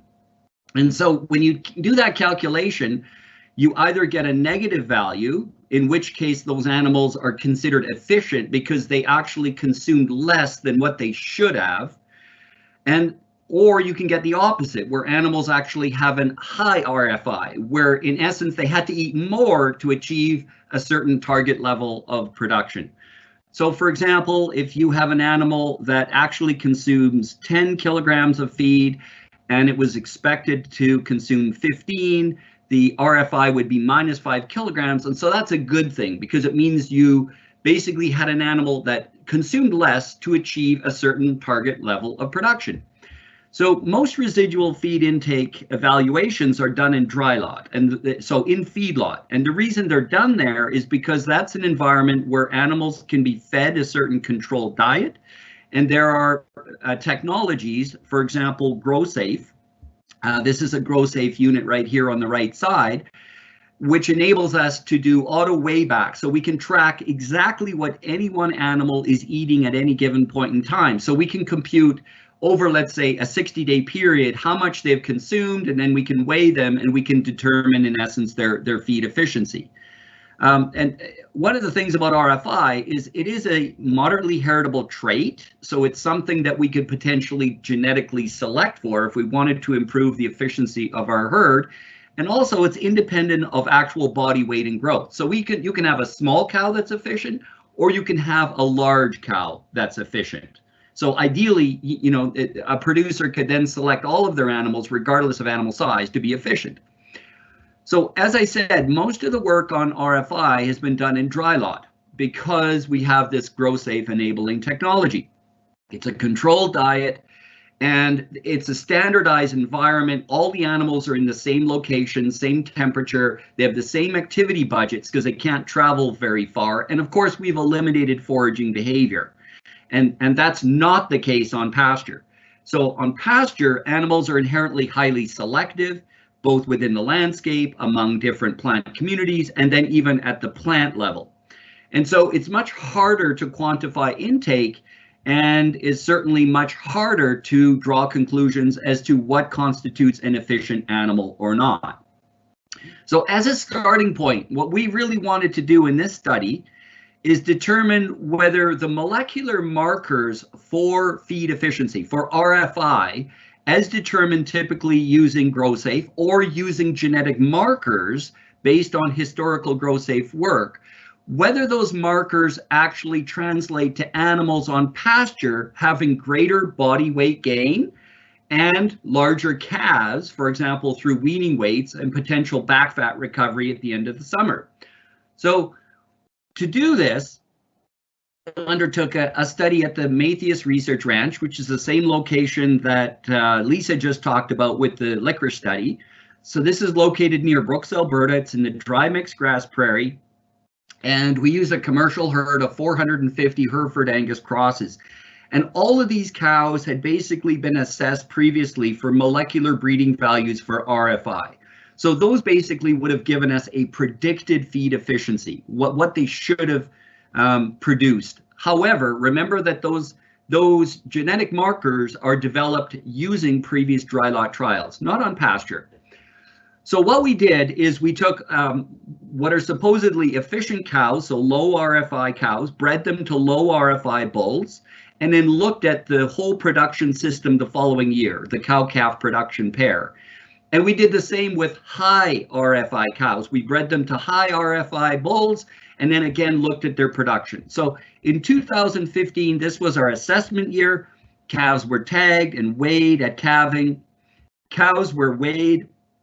We took ultrasound back fat measurements, and all of these cows had been previously evaluated, at least for the genotype. That's what that G stands for. So the genetic prediction of RFI. And then they were allowed to graze all summer as cow-calf pairs. And then in October, we basically took those animals, we weighed the cows again, we weaned the calves, weighed the calves to get the weights on the calves, and we took additional back fat measurements. And then we could look at the weight gain on the cows, on the calves, and then of course the improvements in back fat. So these are the things we measured. Here's a typical cow-calf pair. This cow also happened to have a GPS collar on it, and you heard Eric Lamb talking about GPS collars. There's a whole behavior piece that I'm actually not even get into because I don't have the time. But we basically computed cow performance, calf gain, which is computed as 205-day adjusted weaning weights. And then I also looked at the aggregate cow-calf gain, because I looked at the whole cow-calf pair as one production unit, and I took that weaning weight, added to whatever weight the cow put on, and I'll show you some interesting results here shortly. Okay, so I mentioned that we had these three groups. So here's the groups. There's a low efficient group, there's a high efficient group of cows, and then the largest group was actually a moderate efficiency group, which was in the middle. So we had some stratification that way. There wasn't a whole lot of difference in terms of cow weight gain. You can see there's no differences here, at least statistically. There's no differences in cow back fat gain. We did, however, see an unexpected response in terms of the calf weaning weight. So these are calf 205-day weaning weights. And the cows that were considered inefficient because they had the genotype for high RFI actually led to the largest calves. So that was a little bit unexpected, and certainly is not what we would have hoped for had our dry lot work been true. I also want to point out that we had some big differences among the cow age cohorts. This was a relatively young herd. There'd been a lot of turnover in the breeding herd. And so we had an awful lot of 3- and 4-year-old animals and fewer animals that were 5 years old or older. But age has become really important when I show you these results. So what was interesting is that, not surprisingly, the oldest cows obviously had the largest calves. That makes sense because they're probably done growing themselves so they can put more energy into producing a larger calf. The youngest animals had the lowest back fat. Again, not surprising because those animals are busy trying to lactate plus grow, and they really didn't have enough energy left over to put a whole lot into back fat gain. Cow weight gain, there was a difference there. It was in the 4-year-olds. We're not sure why that's the case, but anyway, it's kind of background information. Okay, I want to get into some really interesting results that I think are really, at least for me, made me question whether RFI evaluation in dry lot is necessarily leading to the most efficient animals on pasture. And so I'm just going to get you oriented here. So this is the cow genetic RFI evaluation as determined from the genotype. So these are our inefficient cows over here on the right. The efficient cows are the ones with the negative values over here on the left. And this first graph is showing the calf 205-day weaning weights. So what we would have expected, had the efficient cows produce larger calves, we would have expected a line running like this. We did not see that. In fact, what we instead observed is that cows that were inefficient based on their GRFI actually led to larger calf weights on average, okay? So this is contrary to expectations. Now, I'm also showing the different graphs for the different cow age cohorts, because what you can also see is that the graph or the lines for the 3 and 4-year-olds are not quite flat. They are increasing, but not as strong as for the mature cows. So what it appears to show is that the maternal or mature cows, once they're 5 years and older, really tend to put a lot of energy into producing larger calves, but that's only true for the inefficient cows, at least based on the genotypes for RFI. And that raises a really important question. Are we selecting cows in dry lot that work against us in pasture? And I think it's a really important question that we need to grapple with. I just want to show you the data for the heifer calves and the steer calves to show you that when it comes to the weaning weights for both heifers and steers, they're actually similar. Again, the inefficient cows are on the right, the efficient cows are on the left, at least based on dry lot, again, based on dry lot, but those inefficient cows, what we're considering inefficient, are producing larger heifer and steer calves. Okay, this is a graph basically looking at the total aggregate weight gain. So this is this exercise where basically I took the total weight gain on the cow, added in the WW, the weaning weight 205 day weaning weight, and created this aggregate metric. And what's interesting here is when it came to the mature cows, there's basically a zero-sum game. So mature cows are denoted by the orange dots here and that orange line, and that there really appears to be no net influence of the GRFI. So what we're considering to be efficiency in dry lot and the total aggregate cow-calf production unit. However, for the younger animals, 3-year-old and 4-year-old cows, you can see that the total aggregate cow-calf gain actually increases with GFRI. And again, it raises this really interesting question. Do low RFI cows perform poor early in production? And the reason I raise that, because most of the RFI testing in dry lot is done on young animals.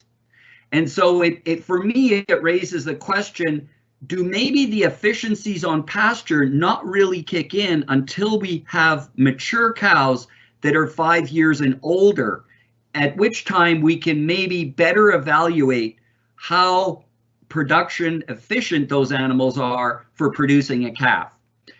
And so it also raises this question, do mature cows simply balance cow and calf gain? So in the end, by the time we get to a mature cow, maybe we don't even have any differences. If you look at this orange line, maybe in the end, once they're 5 years old, any of those perceived efficiencies as evaluated in dry lot simply disappear. So I just want to kind of throw this last result in here, looking at the relationship between cow weight gain and calf weaning weight. So this is that fundamental trade-off that each cow is making when they're out there on the pasture. All of the study cows basically traded off their own weight gain for gain in their calf, which makes sense because they're either putting the energy on themselves or they're putting their energy into their calves. So you can see these relationships, they all run basically from the upper left to the lower right. And the relationship tended to be particularly apparent, particularly strong for those mature cows. In the case of the 3-year-old cows, it's maybe not as significant. So, but once they're 4 years and older, you see this trade-off really, really pronounced. So again, that raises a question, are young cows more limited in their ability to support calves than older cows? And therefore, they really do not provide a good, robust test for feed efficiency. In which case, we would need a whole new way of evaluating these animals once they're on pasture. Okay, so just some kind of questions and conclusions to maybe think about, and I'm sure I'll get a few questions. So if we select for low genotypic RFI based in dry lot under those confined feeding conditions, particularly when those animals are young, could that lead to less gain on calves during summer on pasture, particularly in those older cows, where those older cows are then starting to put a lot of energy into their calves? And in my opinion, the RFI evaluations and feed efficiency that we're doing right now may have less relevance for those mature cows, which is the bulk of the herd, really, for probably most cow-calf producers out there. Partly because the aggregate performance, the cow plus calf gain, actually stabilizes at similar levels, regardless of what their GFRI was. So in other words, we might need a whole new tool. So selection of criteria for feed efficiency should really evaluate the trade-off in cow and calf performance. It needs to be done, in my opinion, within cow age classes, and it should be expanded to include an assessment of open range grazing, where we have cows that are making decisions, behavioral selections on where to feed, how to feed, what plants to feed on, and so on. Okay. Just a few acknowledgements. Special thanks to Barry Irving and Don Armitage. Don Armitage was the former ranch manager at Matthias. Both of them were critical in making sure this work could happen. Special thanks also to Gemstone Cattle Company. That was our livestock producer that we worked really closely with. We had funding from a number of groups: Emissions Reduction Alberta, Alberta Agriculture, and Delta Genomics. Okay, with that, I thank you. And I'm happy to take any questions. Yeah, great. Thank you, Edward. Yeah, there's one question that's come through so far. How did you calculate the molecular breeding values for the test herd? Did you use a Hereford-based value, or an Angus-based value, or a crossbreed-based value? Okay, that's a great question, and if I had Carolyn Fitzsimmons here and Graham Plastow, so they are my, well, Graham Plastow is the genomicist, and Carolyn Fitzsimmons is the primary beef scientist on this project. So I believe, I'm 90% sure that it was basically the Hereford database that was used, and the reason for that is, even though these animals, there was some representation of Angus in there, by and large, the herd is likely 80 to 90% Hereford at the core. And so we did use the Hereford database. I'm very certain about that. Now, one of the things that we did want to do is go back to the data and look at breed composition. So basically heterosis within the herd, and look at the breed diversity and see whether there was further partitioning that we can do that way. So I think it is a fair point. But having said that, the bulk of the herd, at least genetically, was Hereford.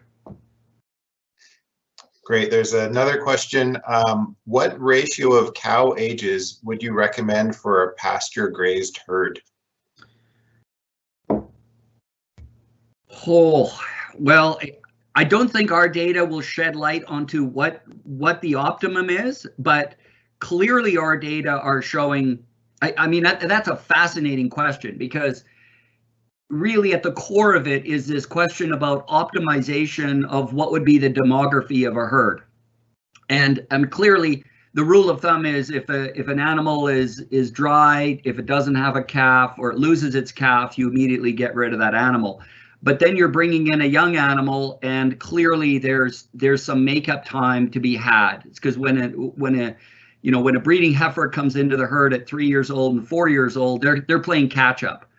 So, I mean, that's a really good question. We never set up the study to evaluate the age-related, the maternal, so the cow age-related factors. Because we had such a relatively young herd, I was able to partition the data that way. That's a completely unexpected finding. And it's one of those fortuitous things in science that you just never know that then it's going to rear its head. But for me, it's raised a lot of questions, because I think it's now rethinking the way I'm thinking, and others that are involved in the team, about what is the role of cow age and how does their production level change over time. So I can't really answer that question, other than to say that, you know, many producers will know when they have a cow that's mature in their herd, 5, 6, 7 years old, and they go, well, I wish I had 150 of those cows because they never lose a calf. They always wean a really big calf. They're incredible. I mean, in essence, those producers are already making their selection because they know. But sometimes you don't know which those cows are until they're mature. And we're making those decisions right now in dry lot on young animals as yearlings. And I'm not totally confident that that's going to be synonymous with leading to a really efficient cow when it's mature. So I love that question. I don't have a clean answer for it, but maybe we'll get there one day. Okay, I'm going to come. There's a few more questions that have come into you, Edward, but I just want to say that, you know, we're 10 minutes away from our scheduled end time. There's been a few questions about availability of the presentations. So we will send out sometime next week a link to where you can find and share this presentation. And I've also already received a few requests by email for the presentation on adaptive multi-paddock grazing. So I will try and track that presentation down as well and include that link in the email that we send out. And that will be the last and only email that you get from us following this presentation. The AMP presentation will be available. It's being put up via Alice Canada. If you search for them on Google or on YouTube, that's where they post their material. But I'll try and send out the link to it. And so if you need to run, I understand that. Thank you very much for your time this morning and joining us. We really hope that you found it useful and informative. And if you have any follow-up questions or comments, please go ahead and email them to us or put them in the chat now, and we'll try and get through as many of them as we possibly can. Okay, so another question that came through, Edward, for you is a follow-up on the breeding values. So is there a risk that the breeding values you used resulted in a false classification of the cows into high or low RFI? Boy, I wish I had Carolyn Fitzsimmons here to speak to that, or Graham. So there's always a certain, so my understanding, and again, I'm an applied ecologist and a pasture specialist, but maybe not so much a geneticist. But my understanding is each one of the molecular breeding values has a certain error associated with it. So the reason we stratified our breeding into those cohorts of low, moderate, and high is because we wanted to get as much segregation among the pool of animals, the cow-calf pairs, during the production year. So we wanted as much divergence as possible from really low to really high. So that's what we were trying to do. Now the nominal classes, so there's two ways we could analyze the data. One is by the nominal classes of low, moderate, and high. But I'm not actually a really big fan of that because these are continuous data by nature. And what we're really doing when we look at the relationship between any trait, so weight gain or weaning weight of the calf, and the molecular breeding value, is we're looking at genome-wide association. So you're trying to look at patterns across a really large number of animals. And that's what those scatter graphs were that I was presenting. And so the larger your sample size, the more robust those become. So for example, the data sets that are being evaluated for these markers involve tens of thousands of animals. They're building and building and building. They're getting bigger and bigger and bigger.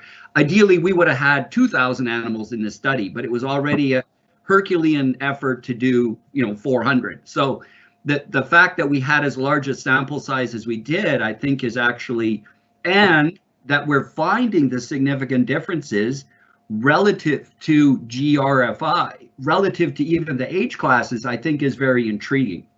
So If we didn't find anything, if there were no statistical differences, then I would be concerned that there was some other factor or there was too much error. But the fact that we are finding differences suggests to me that that's not the case. Okay, I'm going to ask Edward one more question, and then after that, there's been a number of questions about the role of litter in fire that I'll direct to Brendan, but we'll start with another question for Edward. Did you consider reproduction? Would cows putting more weight on themselves as opposed to calves have better reproduction in the long run? Great, very good question. So we did look at conception rates during the 2015 season, and there wasn't any difference between the groupings. So I can tell you that right off the bat, which is one of the reasons that I didn't present it. Having said that, we also had a relatively young herd, and so there were a lot of 3- and 4-year-old animals in here, and so our the conception rates were probably a little lower than we would have liked to have seen, and I can't remember the number of animals that were open off the top of my head, but that probably reflects the fact that this was a younger herd. I think if the core of the question is, could there be a relationship between efficiency, and some of these production traits with conception rates and fertility? And I think the answer probably is yes. But again, we would need to do separate studies on that to really tease that out. And I know there is a study that is being done. I believe John Basarab and Chanji Lee are doing this at the Kinsella Ranch, where they're looking at the lifetime production efficiency of cows. And so they are getting at that. I don't know what the results are or whether they have results of that, but certainly if you're really interested in that, you can email me and I'll redirect to Chanji or to John Basarab and they can follow up. So there is a cow production life or lifetime production study going on relative to that. Great, thank you, Edward. Okay, so there's been a number of questions that I'll try and group together and pass to Brendan to answer because I know he has a bit of an answer for this. So they're related to litter and about whether or not there's sort of trade-offs with litter for higher litter intensity leading to,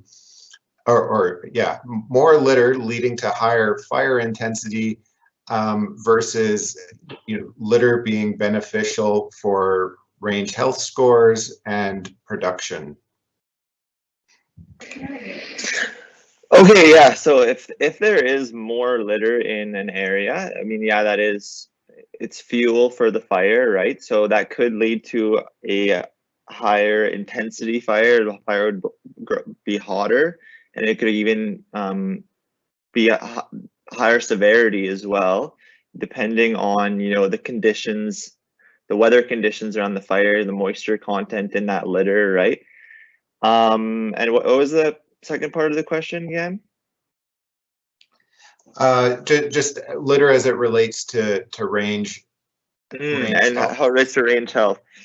And then, yeah, so I guess in my study, I found that higher range health may be an indicator of faster or more resilience to wildfire, or these burned grasslands coming back faster. So potentially that is related to litter, but I'm not totally sure. I need to actually take that bit apart a little bit more for when I'm publishing this data and try to figure out exactly what variable in range health is actually impacting that difference. Great. And then there was also a question which I can address related to litter relative to drought. And so we know for this region that litter is incredibly important for production and helping to maintain water in soils. So I think Brendan did touch on that briefly at the start of his talk. Walter Wilms did a study where they removed litter from plots and they saw a tremendous reduction in the amount of production or following the removal of litter. So you know, trying to rebuild and reestablish that litter layer is likely going to be very important for maintaining productivity in the long run. I'm just doing a quick scan for any last questions. We're just in the last minute of our scheduled time here.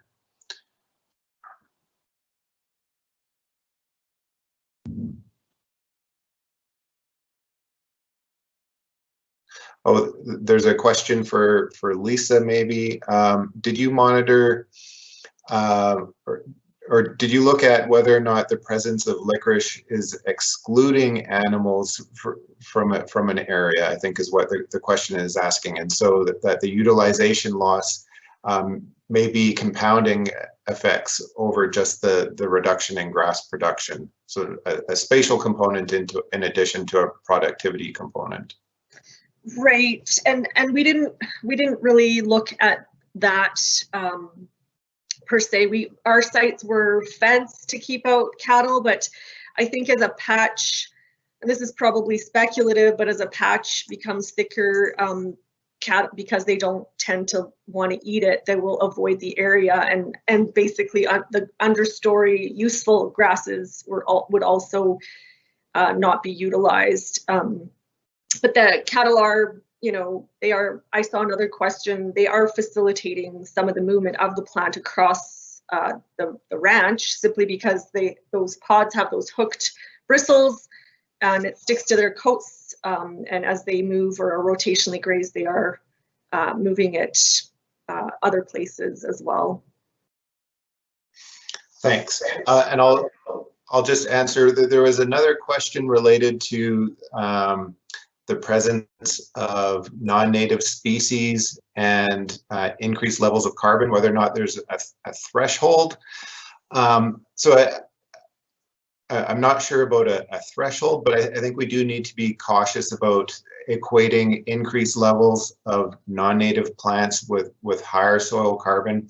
I should have mentioned that when I gave the presentation. We do know that there are some non-native plant species that actually lead to reductions in soil carbon, and an example of that is work done by Andrew McDougall in Saskatchewan, where they showed that higher levels of plant biomass production by crested wheatgrass actually in fact led to a reduction in the amount of carbon in the soil. And so not all non-native species are going to be the same, and so we need to be cautious there. There's still lots of other questions. I think what we'll do, because we are at the end of time, is we will try and go through and summarize these questions, and we'll add them to the bottom of the email that we send out. So thank you everyone for attending. I know some of our team has to run it as well. We appreciate your time, and we hope you enjoy your weekend when you get to it. Thank you very much.